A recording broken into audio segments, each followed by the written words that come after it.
So ayan na nga mga madam, ito yung kaganapan kahapon. Ako ay namili ng mga paninda. At dahil nga nauna nang dumating itong mga bigas, so late na ako na dumating. So dito lang nilagay ni Kuya Obit sa may labas yung mga bigas. Kaya naman ako na nagbuhat. O di ba? Isang sumo wrestler tong si Madam Kulasa. Kayang-kaya yung kalahating bultong bigas. O di ba? Ganyan ang buhay. Ganyan kasarap ang buhay ni Madam Kulasa na mayaman. O di ba?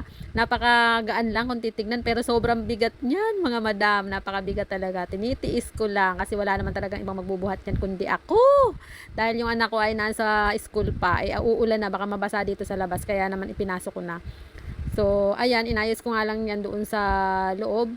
At kung hindi magkakasya ngayon, ayan, ilan ako, sa dalawa, tatlo, panlima ko na mga madam na hakot yun. Biruin mo, ganun kahirap ang buhay. Napakabigat, o di ba? Kailangan talaga magtiis. Hindi ganun kadali ang buhay. Kahit na sabihin mo na akala lang nila talaga na mayaman si Madam Kulas. Yun ang buong akala nila. Pero ang totoo niyan, ayan, naghihirap talaga, sobrang hirap. Kailangan talaga magsikap kasi kung hindi, nga.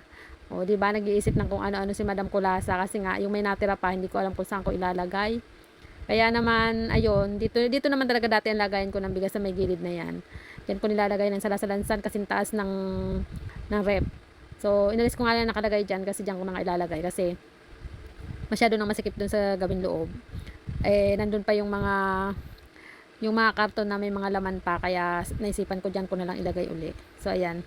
O, di ba, hindi na niya kayang buhatin kaya inano na lang niya pag ano na yung kanyang buhat. O di ba?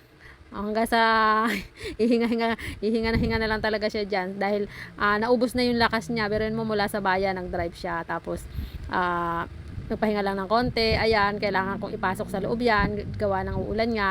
So ayan, bubuhatin natin yan kahit napakabigat. Diyos ko po Lord, mahirap talaga yung wala kang kasamang lalaki, yung wala yung jowa mo nasa malayo, wala malang makatulong sa iyo, kaya tiis-tiis lang talaga.